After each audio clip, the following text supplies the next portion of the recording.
शासनाने आखून दिलेल्या नियमांचं पालन न करणाऱ्या राज्यातल्या खासगी रुग्णालयांवर अंकुश ठेवण्यासाठी सध्याच्या कायद्यात सुधारणा करून पुढील अधिवेशनात त्यासाठी विधेयक आणलं जाईल अशी माहिती आरोग्यमंत्री प्रकाश आबिटकर यांनी दिली। याबाबतचा मूळ प्रश्न शिवसेना उबाठा पक्षाचे मनोज जामसुदकर यांनी उपस्थित केला होता। त्यावर अतुल भातखळकर, अजय चौधरी यांनी उपप्रश्न विचारले।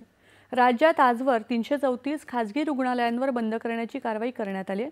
त्यांना ऑनलाईन नोंदणी पद्धती लागू करण्यात आली असून त्यांनी दरपत्रक लावणं, तक्रार पेटी ठेवणं बंधनकारक करण्यात आलंय।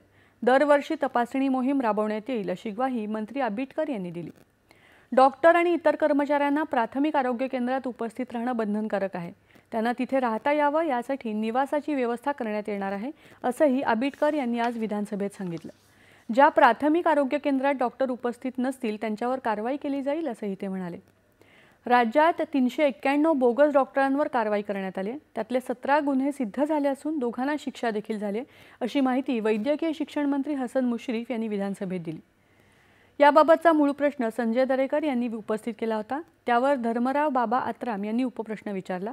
बोगस डॉक्टर ओळखण्यासाठी नो युअर डॉक्टर ही ऑनलाईन प्रणाली उपलब्ध करून देण्यात आली।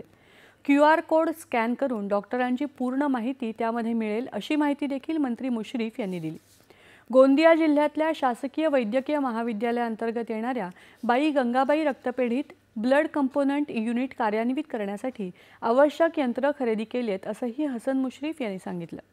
पुढील 2 महिन्यात नवी मुंबईमध्ये सिडकोच्या ताब्यातील पाणीपुरवठा योजना स्वयंचलित तंत्रज्ञान पद्धतीवर नेण्यासाठी निविदा काढण्यात याव्यात अशी सूचना सिडको प्रशासनाला करण्यात येईल अशी ग्वाही प्रभारी मंत्री उदय सामंत यांनी दिली। पुढील 2 महिन्यात स्वयंचलित यंत्रणा उभी करण्यासाठी निविदा प्रसिद्ध न केल्यास सिडकोच्या अधिकाऱ्यांवर कारवाई केली जाईल असं देखील सामंत यांनी सांगितलं। याबाबतची लक्षवेधी सूचना प्रशांत ठाकूर यांनी उपस्थित केली होती। सिडकोचे अधिकारी निबर झाले आहेत, लोकांना पाणी मिळत नाहीये, आमदारांनी तक्रारी करूनही त्यांच्यावर काही परिणाम होत नाही, त्यामुळे आम्ही राजीनामे द्यावे का असा सवाल त्यांनी यावेळी केला होता।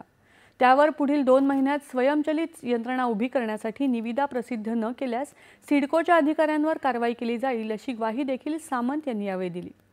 राजीव गांधी विज्ञान आणि तंत्रज्ञान आयोगामार्फत 2015 पासून राज्यात काही जिल्ह्यांमध्ये विज्ञान आणि नाविन्यता उपक्रम केंद्र स्थापन केली आहेत। आता उर्वरित 23 जिल्ह्यांमध्ये ही केंद्र आणि 28 नवीन तंत्रज्ञान प्रयोगशाळा उभारण्याचे उद्दिष्ट ठेवले। एकूण 5 वर्षांच्या कालावधीत ही केंद्र निर्माण करण्यात येणार आहेत अशी घोषणा तंत्रज्ञान मंत्री आशिष शेलार यांनी विधानसभेत आज केली। त्यासाठी राज्य शासनावर अंदाजे 192 कोटी रुपयांचा आर्थिक भार अपेक्षित आहे अशी माहितीही त्यांनी दिली।